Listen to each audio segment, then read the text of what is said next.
పిలిచిన వారిని దేవుడు ఆశీర్వదిస్తాడు, పిలిచిన వారిని దేవుడు అభిషేకిస్తాడు. ప్రియమైన వాళ్ళరా, దేవుడు ఒక వ్యక్తిని పిలిస్తే ఆ వ్యక్తిని తప్పకుండా అభిషేకించును గాక. ఆ రోజుల్లో కొమ్ములో తైలం పోసి ఆ తైలముతో అభిషేకించేవాళ్ళు. ప్రియమైన వాళ్ళరా, ఈ రోజుల్లో మనం గమనిస్తే దేవుడు ఏం చేశాడయ్య అంటే, యేసు ప్రభువారు ఈ లోకంలో ఉన్నప్పుడు ఏం చెప్పాడయ్య అంటే, నేను వెళ్ళడం వల్ల మీకు ప్రయోజనము, నేను వెళ్ళి తండ్రిని వేడుకుంటాను, అక్కడి నుంచి నేను మీకు వేరొక ఆదరణకర్తను పంపుతాను. ఆయన మీతోనే ఉంటాడు, మీలోనే ఉంటాడు, ఏమంటే మీ మీద ఉంటాడు, ఆయన ఎల్లప్పుడూ మీతోనే ఉంటాడు అని చెప్పిన ఆ మాట మనం గమనించగలం. ప్రియమైన వాళ్ళరా, యేసు ప్రభు శిష్యులు ఆయన దగ్గర ఉన్నప్పుడు ఆయన చెప్పిన మాట తెలిసిన, ఇదిగో మీరు యెరూషలేములో నుంచి వెళ్ళక నా వలన విన్న తండ్రి యొక్క వాగ్దానం కోసం మీరు కనిపెట్టండి, కనిపెట్టండి, కనిపెట్టండి అన్నాడు. ప్రియమైన వాళ్ళరా, యేసు ప్రభు ఎప్పుడైతే వెళ్ళాడో, తండ్రిని ఎప్పుడైతే వేడుకున్నాడో, వేడుకున్న వెంటనే వీళ్ళు కనిపెడతా ఉన్నారు కనుక పరలోకం నుంచి పరిశుద్ధాత్ముడు వారి మీదకి దిగి వచ్చాడు. ఆ రోజున కొమ్ములో తైలం పోసి దాంతో అభిషేకించేవారు. క్రొత్త నిబంధన రోజుల్లో కొమ్ములో తైలం పోసి అభిషేకించాల్సిన అవసరం లేదు. పరిశుద్ధాత్మ అభిషేకం ఏమంటే ఆయన ఒక్కొక్కరికి అనుగ్రహించును గాక. హల్లెలూయా. పరిశుద్ధాత్మతో ఒక్కొక్కరిని అభిషేకించును గాక. హల్లెలూయా.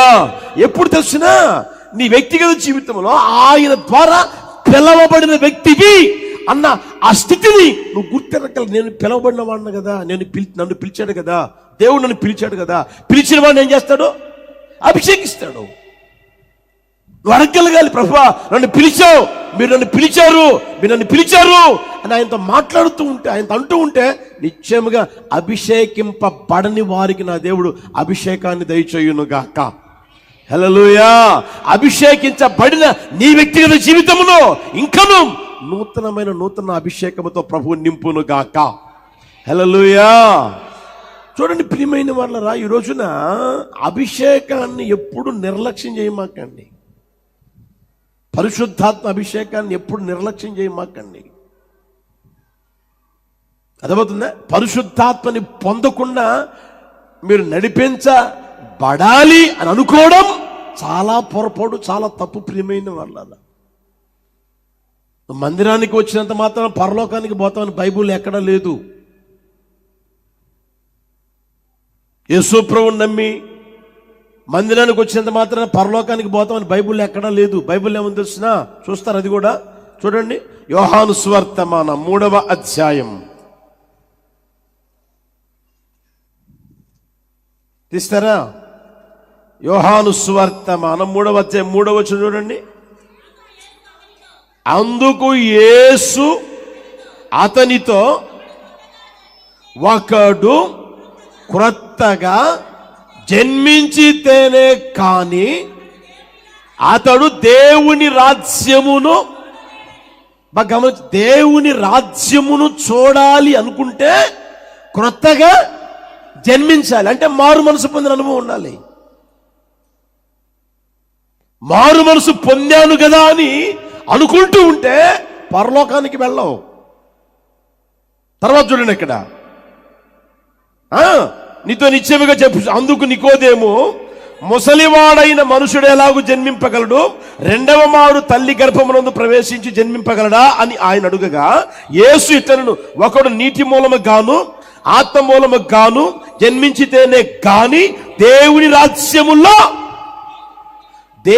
రాజ్యములో ప్రవేశించాలనుకుంటే, ఇప్పుడు నీకు అవసరమని తెలిసిన మారు మనసు పొందాలి, తర్వాత బాప్తిసం పొందాలి. నీటి మూలమైన జన్మ అంటే బాప్తిసం పొందాలి.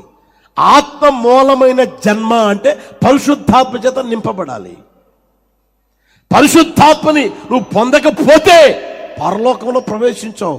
మారు మనసు పొందితే చూస్తావంట, పరలోకాన్ని చూస్తావు. దేవుడు మనల్ని పిలిచింది ఏమండి, ఆ మారు మనసు పొందేటట్లుగా చేసింది పరలోకాన్ని చూసేదానికి కాదు, పరలోకంలో మనం ప్రవేశించేదానికి. ప్రవేశించాలని అంటే పరిశుద్ధాత్మ చేత నింపబడదువుగాక. హల్లెలూయా. పరిశుద్ధాత్మ చేత నువ్వు నింపబడుతూనే ఉండగలగాలి. దేవుని ఆత్మ, దేవుని అభిషేకం ఆయన మీదకి ఎప్పుడైతే వచ్చిందో అక్కడ రాయబడిన మాట తెలిసిన, యెహోవా ఆత్మ ఆయన మీదికి బలముగా వచ్చింది. అభిషేకం ఎప్పుడైతే జరిగిందో వెంటనే దేవుని ఆత్మ ఆయన మీదికి వచ్చింది. ప్రియమైన వాళ్ళ అదేవిధంగా మన జీవితంలో కూడా కనిపెట్టి ప్రార్థన చేస్తూ ఉండగా ఆయన చేత మనం పిలవబడిన వారం కనుక నిశ్చయముగా పరిశుద్ధాత్ముడు మనల్ని అభిషేకించును గాక. హల్లెలూయా. ఆ పరిశుద్ధాత్మ ద్వారా మన వ్యక్తిగత జీవితంలో జరిగే ఓ గొప్ప కార్యం చూపిస్తాను చూడండి. అక్కడే హెబ్రీ పత్రిక 10వ అధ్యాయం 29వ వచనం. హెబ్రీ పత్రిక 10వ అధ్యాయం 29వ వచనం చూడండి త్వరగా. ఇట్లుండగా దేవుని కుమారుని పాదములతో త్రొక్కి తాను పరిశుద్ధ పరచబడ్డుకు సాధనమైన నిబంధన రక్తమును అపవిత్రమైన దానిగా ఎంచి కృపకు, అందరు చదవండి గట్టిగా మాట, కృపకు మూలమగు ఆత్మ. చాలు. కృపకు మూలమగు ఆత్మ, కృపకు మూలమగు ఆత్మ అని రాయబడింది. అర్థమవుతుందా? నువ్వు పరిశుద్ధాత్మ చేత ఎంతగైతే నింపబడి నడిపించబడుతూ ఉంటావో అంతగా నా దేవుని ద్వారా కృప పొందుకుందువు గాక. హల్లెలూయా, హల్లెలూయా. ఆ కృప నేనేం చేస్తాను తెలిసిన, కృప వరాలతో నింపుద్ది, ఆత్మ వరాలతో నింపుతానే ఉంటుంది. నువ్వు ఎంతగైతే ఆత్మలో ఆనందించగలిగిస్తూ రాగలుగుతావో, ఎంతగైతే పరిశుద్ధాత్మని కోరుకుంటూ పరిశుద్ధాత్మలో గంతులు వేసి నడిపించబడతావో, రోజు రోజుకి ప్రియమైన వాళ్ళరా నా దేవుడు కృపా వరాలతో ఆత్మ వరాలతో అభిషేకించును గాక. హల్లెలూయా. దావీదుని ఎప్పుడైతే అభిషేకించారో యెహోవా ఆత్మ ఏం చేసిందంటే ఆయన మీదకి బలముగా వచ్చినప్పుడు ఆయన జీవితంలో జరిగి చూపిస్తాను చూడండి. మొదటి గ్రంథం సమూయేలు మొదటి గ్రంథం 16వ అధ్యాయం 18వ వచనం చూడండి. బెత్లెహేమీయుడైన యెష్షయి యొక్క కుమారులో ఒకని చూచితిని, అతడు చమత్కారముగా వాయింపగలడు, బహుశూరుడు, యుద్ధశాలి, మాట నేర్పరి, రూపసేయి ఉన్నాడు, దేవుడు అతనికి తోడుగా ఉన్నాడు. 23వ వచనం కూడా చూడండి. దేవుని యొద్ద నుండి దురాత్మ వచ్చి సౌలును పట్టినప్పుడల్లా దావీదు సితారా చేత పట్టుకొని వాయింపగా దురాత్మ అతనిని ఏం చేసిందంట, విడిచిపోతా ఉంది. దేవుని అభిషేకం ఎప్పుడైతే అతని మీదికి వచ్చింది ప్రియమైన వాళ్ళరా, అతగాడు కృపా వరాలతో, ఇంకా మనం ఆలోచన చేయగలిగే ప్రియమైన వాళ్ళరా ఆత్మ వరాలతో నింపబడిన పరిస్థితులు అంత మాత్రమే కాదు, ప్రయోజనకరమైన వానిగా తీర్చిదిద్దబడ్డాడు. ఒకప్పుడు గొర్రెలు మాత్రమే కాసుకుంటా ఉండేవాడు. గొర్రెలు కాసుకుంటున్న ఆ వ్యక్తిని దేవుడు తీసుకుని వచ్చి ఎప్పుడైతే అభిషేకించాడో ఆ తర్వాత అతగాని జీవితం ఎలా మారిపోయింది చూడండి. యుద్ధశాలిగా మారుతున్నాడు, ఆ తర్వాత పరాక్రమశాలిగా మారిపోతా ఉన్నాడు, నేర్పరిగా మారిపోతున్నాడు, దేవుడు అతనికి తోడుగా ఉన్నాడు. అతగాడు సితారా వాయిస్తే దయ్యాలు పోతున్నాయండి, దయ్యాలు పోతా ఉన్నాయి సితారా వాయిస్తే. అర్థమవుతుందా? కనుక మన వ్యక్తిగత జీవితంలో ఆ అభిషేకాన్ని పొందుకొందుము గాక. మనం పిలవబడిన వారం కనుక నిశ్చయముగా ఒక్కొక్కరిని నా దేవుడు అభిషేకించును గాక. ఆ అభిషేకములోనే కృప నిన్ను ఆవరిస్తానే ఉంటుంది. కృపను పొందుకుంటారు, కృప కుమ్మరించబడతానే ఉంటుంది. ఆ కృపలో కృప వరాలతో ఆత్మ వరాలతో ఒక్కొక్కరు నింపబడేటట్లుగా ప్రభువు చేయును గాక. హల్లెలూయా. ఆ పరిస్థితుల్లో నీ జీవితం ఎలా ఉంటుందో తెలిసిన, ఇంతవరకు ఒకవేళ ప్రయోజనము లేని వ్యక్తివిగా ఉన్నావేమో, నా దేవుడు నిన్ను ప్రయోజనకరముగా చేయును గాక. అందరికీ ప్రయోజకుడిగా మార్చును గాక. నీ జీవితం నీకు ప్రయోజనకరంగా ఉండడమే కాకుండా నీ జీవితం కుటుంబానికి, నిన్ను కన్న ఆ తల్లి ఉంటుంది, ఆ తండ్రి ఉంటారే, వారికి నువ్వు ప్రయోజనకరంగా మార్చబడదువు గాక. అంత మాత్రమే కాదు, నువ్వు ఉన్న ఆ ప్రాంతానికి ప్రయోజనకరంగా మార్చబడదువు గాక. నువ్వు వస్తున్నావే, మందిరానికి వస్తుంటే ఆ మందిరంలో నువ్వు ప్రయోజనకరంగా మార్చబడతాను, ప్రయోజనకరమైన వ్యక్తిగా మారుతానే ఉంటావు. కొంతమంది చూడండి ప్రియమైన వాళ్ళరా, వాళ్ళు ఎందుకు బతుకుతున్నారో వాళ్ళకే తెలియదు. అప్పుడప్పుడు అంటూ ఉంటారు నా దగ్గరికి వచ్చి, అన్న నేను ఎందుకు బతుకుతున్నానో నాకే అర్థం కావట్లేదన్నా. నీ బతుకు నీకు అర్థం కాకపోవడం ఏంట్రా అని అదే అర్థం కావట్లేదన్నా. ఇంట్లో అమ్మ వదిలేసింది, నాన్న వదిలేశాడు, తెలిసిన వాళ్ళు వదిలేశారు, చివరికి స్నేహితులన్నా దరిగి చేర్చుకుందాం అనుకుంటే వాళ్ళు కూడా దగ్గరికి రానియట్లేదన్నా. ఎందుకైందిరా ఆ స్థితి, ఎందుకైందిరా ఆ పరిస్థితుల్లో? నువ్వు ఎవరికి చెప్పండి ప్రయోజనకరమైన వ్యక్తివిగా ఉండలేదేమో, నువ్వు ఎవరికి ప్రయోజనకరమైన వ్యక్తిగా లేవేమో, అందుకని అలా జరిగిందేమో. కనుక నా మాటిని ప్రయోజనకరుడిగా మార్చబడాలని ఆశ నీకు ఉండాలి కదా. హల్లెలూయా. అర్థమవుతున్న ప్రియమైన వాళ్ళు ఒకసారి గుర్తెరగండి, చాలామంది భర్తలుగా ఉన్నవారు కుటుంబానికి ప్రయోజనకరంగా ఉండరు, భార్యలుగా ఉన్నవారు కుటుంబానికి ప్రయోజనకరంగా ఉండరు, పిల్లలుగా ఉన్నవారు కుటుంబానికి ప్రయోజనకరంగా ఉండరు. సరే మందిరానికి వస్తామంటే మందిరంలో ప్రయోజనకరంగా ఏమి ఉంటారంటే దేవునికి కూడా ప్రయోజనకరంగా ఏమి ఉండరు అనమాట. అర్థమవుతుందా? ఈ రోజున అలాంటి పరిస్థితులు నడిపించబడి చాలా మంది ఉన్నారు. యేసు నామముల స్వభావం తొలగిపోవును గాక, యేసు నామములో ఒక్కొక్కరి జీవితం నా ప్రభు బాగు చేయును గాక, ఒక్కొక్కరిని ప్రయోజనకారుడుగా తీర్చిదిద్దును గాక, ప్రయోజనకారులుగా చేయును గాక. దానికి అవసరమైనది తెలిసిన అభిషేకం. ప్రియమైన వాళ్ళ అభిషేకం ఎప్పుడైతే అభిషేకం నీ మీదికి వస్తుందో అభిషేకం నిన్ను ప్రయోజనకరమైన వాడిగా చేయును గాక. ఎందుకో పనికిరాని వాడువా ఇక మీద పనికొచ్చేవాడిగా నా ప్రభు చేస్తాడు. ప్రయోజనమే లేదా ఇక మీద నువ్వు ప్రయోజనకరుడుగా ఉంటావు. నువ్వు అడుగు పెట్టే ప్రతి చోట ప్రయోజనకరుడుగా నా ప్రభు చేయును గాక. హల్లెలూయా, హల్లెలూయా. మీరు గమనించండి, ఓసారి గుర్తెరగండి. సొలొమోను దగ్గరికి ఒకవేళ పరలోకానికి పోయి మీరు ఇంటర్వ్యూ చేయండి, పరలోకానికి వెళ్ళి ఇంటర్వ్యూ చేయండి. సొలొమోనా నువ్వు ఎలా రాజ్యాన్ని పరిపాలించి రాజుగా మార్చబడ్డావు అని అంటే ఆయన ఏమని చెప్తాడు? ఒకవేళ ఇంటర్వ్యూ చేస్తే ఏమని చెప్తాడు? మిమ్మల్ని ఇంటర్వ్యూ చేశారనుకోండి, ఎవరైనా టీవీ నేనో లేకపోతే ఎన్టీవీ వాళ్ళు లేకపోతే ఈటీవీ వాళ్ళు వచ్చారనుకోండి, మిమ్మల్ని ఇంటర్వ్యూ చేస్తే ఏం చెప్తారు? ఇప్పుడు కొంతమంది చాలామంది అడుగుతున్నారు కదా, ఆ ప్రభుత్వం ఎలా ఉంది, ఈ ప్రభుత్వం ఎలా ఉంది, ఆయన ఉన్నప్పుడు ఎలా ఉన్నారు, ఈయన ఉన్నప్పుడు ఎలా ఉన్నారు అడుగుతూ ఉన్నారు, చాలామంది అడుగుతున్నారు కదా. అదేవిధంగా మిమ్మల్ని అడిగారనుకో ఏం చెప్తారు? సొలొమోను దగ్గరికి పోయి అని చెప్పి ఆయన అడిగామనుకోండి, ఆయన ఏమంటాడు తెలిసిన, అసలు నేను రాజ్యాన్ని పరిపాలించడానికి యోగ్యత లేదండి, నాకు ఏ యోగ్యత లేదండి.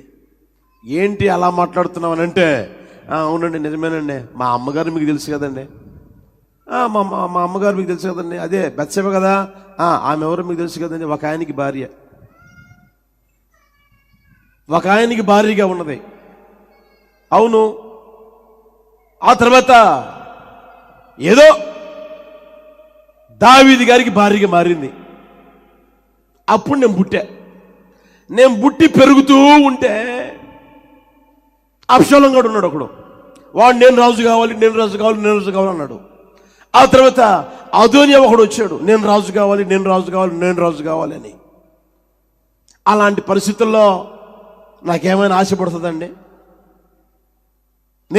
నేను రాజు అవుతానన్న ఆశ నాకు ఉంటుందా? రాజుగా మారతానన్న ఆ తలంపు ఏమో నాకు వస్తుందా? నా పరిస్థితి ఏంటప్పుడు? నా పరిస్థితి ఏంటప్పుడు? మా అమ్మని ఎవరైనా పట్టించుకున్నారు? ఎవరైనా పట్టించుకున్నారా? మా అమ్మని ఎవరు పట్టించుకోవాలా, నన్ను ఎవరు పట్టించుకోవాలా? అలాంటి పరిస్థితి నాది. మరి రాజుగా ఎలా మారావు అని అంటే ప్రియమైన వాళ్ళరా, ఆయన చెప్పే మాట ఏం తెలిసినా, అభిషేకం నా మీదికి వచ్చింది. హల్లెలూయా, హల్లెలూయా. అదోనియా మీరు చూడండి, ఆ అధ్యాయం జాగ్రత్తగా చదువుకోగలిగితే మీరు ఇంటికి వెళ్ళిన తర్వాత, అదోనియా అతగాడు ప్రకటించుకున్నాడు, గర్వించి ప్రకటించుకున్నాడు, నేను రాజుని ప్రకటించుకున్నాడు. అది ప్రవక్త దావీదుతో చెప్తే ఏమండి, ఆ తర్వాత బత్షెబ కూడా వస్తే అప్పుడు దావీదు ఏం చెప్పాడు తెలిసిన, లేదు సొలొమోను రాజుగా చేయండి, ఇదిగో పలానా దగ్గరికి తీసుకుపోండి, ఇదిగో ఇతను అభిషేకించండి అని చెప్తే అతగాడు అక్కడ ఉన్నా సరే ప్రియమైన వాళ్ళరా, అతగాడి అనుకున్న ఆ రాజ్య పరిపాలన అతగాడికి రాలేదు. కానీ సొలొమోనుని ఎప్పుడైతే అభిషేకించారో ఆ అభిషేకించబడిన ఆ అభిషేకం అతను ఏం చేసి తెలిసిన, రాజ్యాన్ని పరిపాలన చేసే రాజుగా తీర్చిదిద్దండి.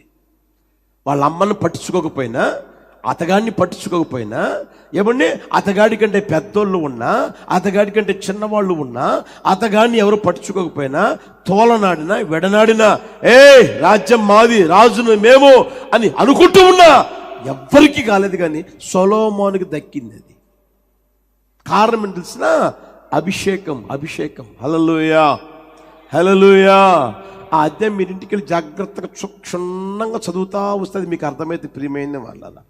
కనుక మీకు మొదటే చెప్పా, అభిషేకాన్ని ఎప్పుడు మీరు తృణీకరించమాకండి, విడనాడమాకండి, తోలనాడమాకండి. అర్థమవుతుందా? పరిశుద్ధాత్మ అభిషేకాన్ని నువ్వు తప్పకుండా పొందుకుందువు గాక. హల్లెలూయా. ఆ పొందుకున్న అభిషేకం నిన్ను కృపతో నింపుతా నిన్ను ప్రయోజనకరమైన వాడిగా చేస్తుంది. అనేకులకి ప్రయోజనకరమైన వ్యక్తిగా మార్చగలిగేటట్లుగా పరిశుద్ధాత్ముడు చేయును గాక. అట్టి కృపతో నింపి నడుపును గాక. హల్లెలూయా. కనుక మీ జీవితంలో ప్రియమైన వాళ్ళరా, పరిశుద్ధాత్మని పొందుకోవాలి అన్న ఆ తపన నీకు ఉండగలగాలి. అభిషేకాన్ని నేను పొందుకోవాలన్న ఆ తపన నీకు ఉండగలగాలి. ఏదో మందిరానికి వస్తూ ఉన్నాను, పోతా ఉన్నాను, ఏమండి చిల్లర మారుస్తున్నాను, చందా కూడా వేస్తా ఉన్నాను, ఏదో నాకు తోచింది చందా కూడా వేసిపోతా ఉన్నాను, ఎప్పుడు అనుకోమాకండి. పరిశుద్ధాత్మ నేను పొందాలి అన్న ఆ తపని నీకు ఉండగలగాలి. హల్లెలూయా. అభిషేకం నువ్వు పొందగలగాలి. అభిషేకం ప్రభు దగ్గర నువ్వు అడుక్కోగలగాలి. బైబిల్లో ఉంది కదా, సిగ్గుమాలి మాటికి అడుగుట వలనైనను ఆయన ఏం చేస్తాడంట, తప్పకుండా ఇస్తాడు, తప్పకుండా అనుగ్రహిస్తాడు. ఎందుకు తెలిసిన, ఆయన చేత నీవు పిలవబడిన వ్యక్తివి. హల్లెలూయా. కనుక ప్రియమైన వాళ్ళరా, పరిశుద్ధాత్మ అభిషేకాన్ని నువ్వు పొందుకుంటే అందులో కృప దొరుకుతుంది. కృపను పొందుకుంటూనే ఉంటావు. ఏ రోజు కూడా నీ నోట ఆ మాట రానేయకూడదు. ఏం మాట తెలిసిన, దేవుడు నాకేమి చెప్పండి ఇయ్యలేదు అన్న మాట రాకూడదు. కొంతమంది ఉంటారు తెలిసిన, పెడితే తింటానే ఉంటారు. కొంతమంది చూడండి, పెడితే తింటానే ఉంటారు. ఎంత తిన్నా నువ్వేం పెట్టావు అంటారనరా, నువ్వేమి ఇచ్చావు అంటారనరా అనేవాళ్ళు కూడా ఉన్నారు. నువ్వేమి ఇచ్చావు, ఏం పెట్టావు, పెట్టిందంతా నేనే కదరా అంటాడు ఆ తండ్రి. నాకేం పెట్టావు, మరి ఇచ్చిందంతా నేనే కదరా, నాకేమి ఇచ్చావు అనేవాళ్ళు ఉన్నారు. దేవుడు ప్రతి ఒక్కరికి వారి వారి విశ్వాస పరిమాణము చొప్పున, లేదా పరిశుద్ధాత్ముడు ఏమండి నీ మీదికి వస్తే, నువ్వు అభిషేకించబడితే, అభిషేకించబడిన అభిషేకం వల్ల కలిగిన ఆ కృప ఉందే, ఆ కృప ఒక్కొక్కరికి పంచి పెడుతుందంట. ఒక్కొక్కరికి పంచి పెడుతుంది. బైబిల్లో ప్రభు చెప్పిన ఉపమానం ఉంది కదా, ఒక యజమానుడు దూర దేశానికి వెళ్ళిపోతూ తన దగ్గరున్నది వేస్ట్ ఎందుకు కావాలయ్యా అని తనకు తెలిసిన వాళ్ళందరినీ పిలిచి, ఒకడికేమో చెప్పండి 5 తలాంతులు ఇచ్చాడు, ఒకడికేమో 2 తలాంతులు, ఒకడికేమో 1 తలాంతు ఇచ్చాడు. ఎందుకయ్యా 1 ఇచ్చావు, ఎందుకయ్యా 2 ఇచ్చావు, ఎందుకయ్యా 5 ఇచ్చావు అని అంటే అక్కడ రాయబడిన మాట తెలిసిన, వాని సామర్థ్యమును బట్టి అని రాయబడింది. వాని సామర్థ్యమును బట్టి అని రాయబడింది. అర్థమవుతుందా? ఏ రోజైనా సరే ఎప్పుడు ఆ మాట అనకూడదు, దేవుడు నాకు ఏ టాలెంట్ ఇవ్వలేదండి, ఏది ఇవ్వలేదండి అన్న మాట నోట రాకుండాను గాక. హల్లెలూయా. ఏదో 1 ఇచ్చాడు, ఒకడికేమో 5 ఇచ్చాడు, ఒకడికేమో 2 ఇచ్చాడు, ఒకడికేమో 1 ఇచ్చాడు. ఇచ్చాడా లేదా? అది నువ్వు గుర్తిరగలగాలి. దేవుడు నీకు ఇచ్చింది ఏదో నువ్వు గుర్తుపట్టుకోగలగాలి. గుర్తుపట్టుకొని దానిని నువ్వు ఆలోచన చేసుకొని నువ్వు ఉపయోగించుకోవడం నేర్చు. ప్రయోజనకారుడిగా మారడం నువ్వు గుర్తెరగలగాలి. ప్రయోజనకుడిగా మారడం నీకు ముఖ్యంగా మారగలగాలి. లేదు లేదు లేదని ఎప్పుడు అనుకోకూడదు. అర్థమవుతుందా?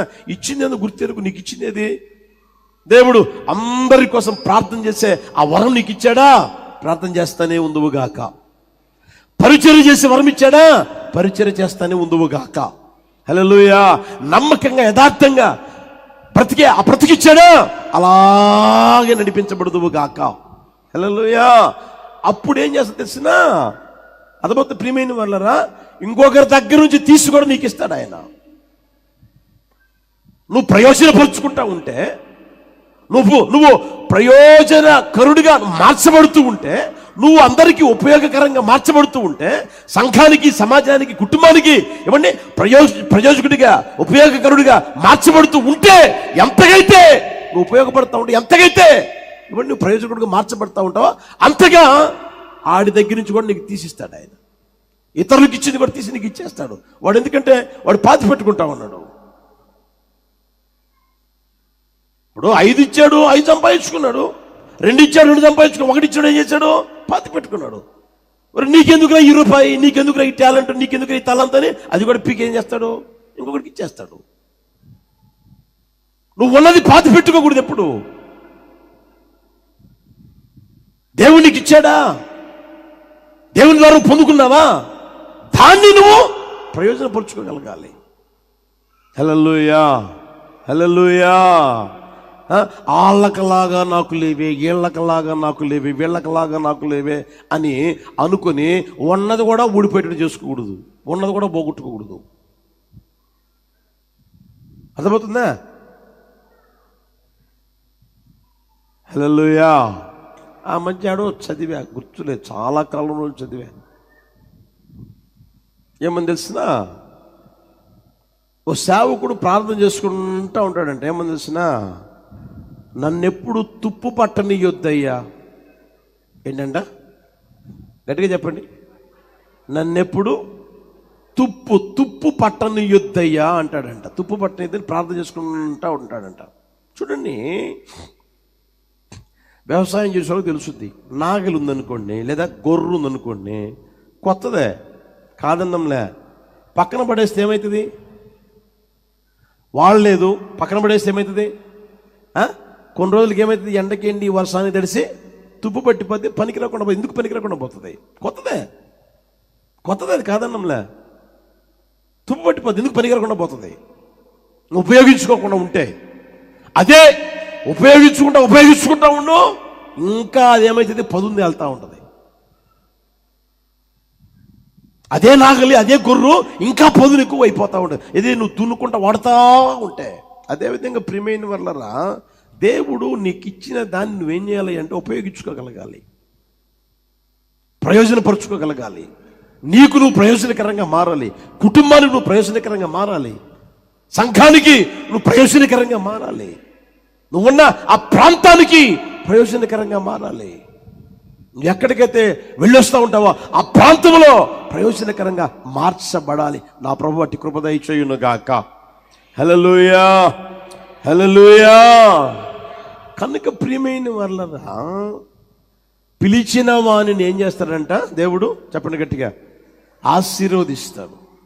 పిలిచిన వాణిని ఏం చేస్తాడు? అభిషేకిస్తాడు. అభిషేకం నువ్వు పొందుదువుగాక. ఆ అభిషేకం నిన్ను గొప్ప ప్రయోజకుడిగా చేయునుగాక. ఈ మాటలు ఒక్కొక్కరు గుండెలో నీరు కట్టి ఫలింప చేయునుగాక. సర్వాధికారి మహాగణుడైన నా తండ్రి, ఈ పరిశుద్ధ నామాన్ని స్తోత్రమునైనా. గడిచిన దినాలన్నీ కూడా కృపగలిగిన మీ చేతి నీడలో దాచి కాపాడి దేవాన్ని స్తోత్రం తండ్రి. మరొక పునరుత్థాన దినములో ప్రవేశపెట్టి ఈ పునరుత్థాన దినాన నీ పాదాలు చెంత చేరి మీ నామాన్ని స్తుతించటానికి మీరు చూపిన వాత్సల్యాన్ని బట్టి తండ్రి మీ కృతజ్ఞతాస్తుతులు చెల్లిస్తున్నాం తండ్రి. దయగలిగిన దేవా మీకు స్తోత్రం. ఆరాధనలో ప్రభా పాటలు, సాక్ష్యాలు, ఆత్మారాధన ద్వారా మహిమను పొందేరు. వాక్యమైన దేవునిగా దిగివచ్చి లేఖనాల్లో నుంచి మీరు ముచ్చటించిన మాటల బట్టి కూడా స్తుతి చెల్లిస్తున్నా. దయగలిగిన తండ్రి నీ స్తోత్రం. పిలిచిన వాడు నమ్మదగిన వాడు అను లేఖనములో నుండి ప్రభా మీరు ముచ్చటించారు తండ్రి. దయగలిగిన యేసయ్యా నీకు స్తోత్రం తండ్రి. పాపులుగా ఉన్నప్పుడు, లోకములో ఉన్నప్పుడు, శాపంలో ఉన్నప్పుడు, చెడుతనములో, దుష్టత్వంలో, అన్యజనులుగా విగ్రహారాధికులుగా ఉన్నప్పుడు మమ్మల్ని వెదకి పిలిచి నైనా నీకు స్తోత్రం. నీ సంఘ సహవాసంలో చేర్చేరు నైనా. తృణీకరింపబడిన వారుగా, బలహీనులుగా తండ్రి నీకు స్తోత్రం నైనా. వెర్రివారిగా ఉన్నప్పుడు తండ్రి మీరు మమ్మల్ని పిలిచి ఉన్నారు తండ్రి. దయగలిగిన దేవానికి స్తోత్రం నైనా. పిలిచినటువంటి మీరు నీ సొత్తైన ప్రజలుగా మార్చి నీ సహవాసములు స్థిరపరిచేరు ప్రభా. అందును బట్టి కృతజ్ఞతాస్తుతులు చెల్లిస్తున్నాము తండ్రి. కృపగలిగిన నా తండ్రి, విద్య లేని వారిగా ఉన్నప్పుడు, జ్ఞానము లేని వారిగా, అజ్ఞానులుగా ఉన్నప్పుడు వెదకి రక్షించి ఉన్నారు తండ్రి. అందుని బట్టి మీకు స్తుతి చెల్లిస్తున్నాం ప్రభా. శక్తి కలిగిన నా దేవా మీకు స్తోత్రం. పిలిచినటువంటి మీరు ప్రభా మీకు స్తోత్రం తండ్రి. ఆశీర్వదించుట కొరకు లోకములో నుండి, మనుషులలో నుండి మమ్మల్ని ప్రత్యేకపరిచి ఉన్నారు తండ్రి. పితడైన అబ్రహామును మీరు అన్ని విషయాలలో ఆశీర్వదించి బహు గొప్పవానిగా అతన్ని ఆశీర్వదించి ఉన్నారు తండ్రి. లోకములో నుండి ప్రత్యేకించబడిన నీ బిడ్డల యొక్క కుటుంబాలను, వ్యక్తిగత ఆత్మీయ జీవితాలలో తండ్రి గొప్ప ఆశీర్వాదాన్ని మీరు కలుగు చేయండి తండ్రి. దేవానికి స్తోత్రం తండ్రి. రాత్రంతా ప్రయాసపడిన సీమోను జీవితంలో ఒక్క ఆశీర్వాదాన్ని కూడా పొందలేని నిస్సహాయ స్థితిలో ప్రభా నిలిచినప్పుడు సీమోను సమీపించి నైనా రెండింతల దీవెన దయచేసినటువంటి శక్తి కలిగిన దేవుడు నాయన. ఈ యొక్క మధ్యాహ్న వేళలో ప్రభా ఆశీర్వాదాన్ని పొందలేక, సంతోషాన్ని అనుభవించలేక, ఆరోగ్యాన్ని పొందలేక, సమాధానాన్ని పొందలేక, కుటుంబాల్లో కలతలతో, కన్నీటితో, దుఃఖముతో ఉండి నిన్ను సమీపించిన ఒక్కొక్కరి జీవితంలో రెండింతల ఆశీర్వాదాన్ని దయచేయని నాయన.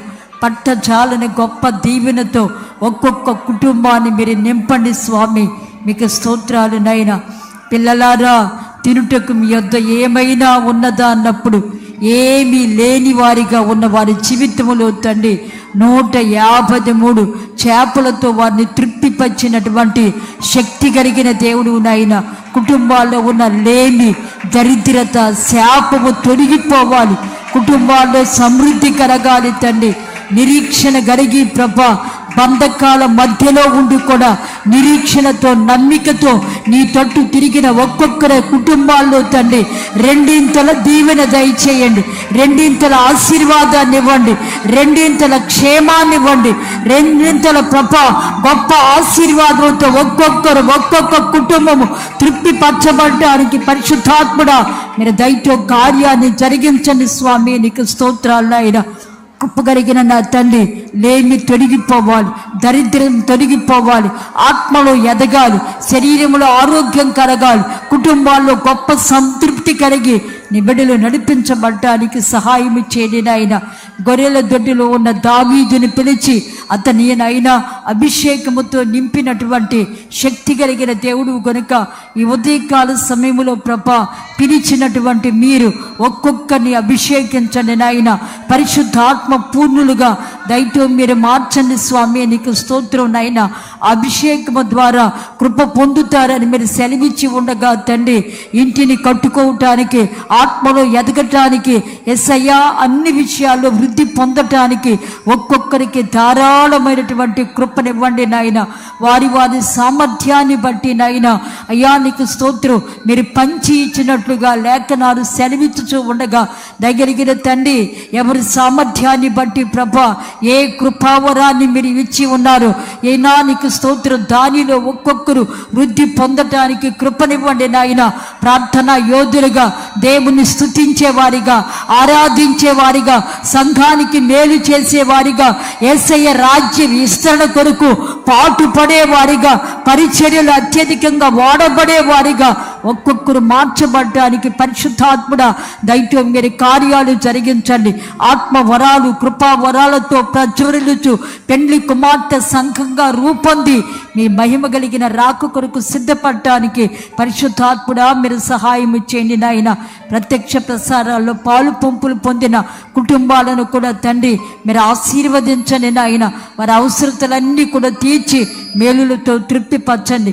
మందిరావణములో కాలు పెట్టిన ప్రతి ఒక్కరిని కూడా ఆశీర్వదించి ఆత్మాభివృద్ధిని కలుగు చేసి యేసయ్యానికి స్తోత్రం. వారి అక్కర్లన్నీ కూడా తీర్చి ఆశీర్వాదంతో నింపి మీ రాక కొరకు సిద్ధపరచండి. ఎప్పటి వరకు మా మధ్యలో నిలిచి ఈ పునరుత్థానపు ఆరాధనను ఆశీర్వాదకరంగా జరిగించారు. మీ ఏర్పాటులో మీ చిత్తములో మీ ప్రణాళికలో ఉన్న ప్రజలను నడిపించి రెండవ ఆరాధన ద్వారా కూడా మీరు మహిమను పొందారు స్వామి. అందుని బట్టి మీ కృతజ్ఞతాస్తుతులు చెల్లిస్తున్న సేవకులను అభిషేకించి వాడుకున్నందుకు స్తోత్రం. ఇంకను కొలతలేని ఆత్మశక్తిని ప్రకటననిచ్చి నైనా మీ పరిచర్యలో బలపరిచి వాడుకునండి. తీర్మానం చేసిన ప్రతి ఒక్కరిని కూడా తండ్రి నీకు స్తోత్రం. కొలతలేని మీ ఆత్మతో నింపి మీ మహిమ కలిగిన రాక కొరకు సంఘాన్ని సిద్ధపరచమని యేసు నామములో అడుగుచున్నాము తండ్రి, ఆమేన్. మన ప్రభువైన యేసుక్రీస్తు కృప, తండ్రి దేవుని ప్రేమ, పరిశుద్ధాత్మని అన్యోన్య సహవాసము సన్నిధి ఇప్పుడు ఎల్లప్పుడు సదాకాలం మనకును సకల పరిశుద్ధులకును తోడై నడిపించును గాక. ఆమేన్. హల్లెలూయా, హల్లెలూయా, హల్లెలూయా.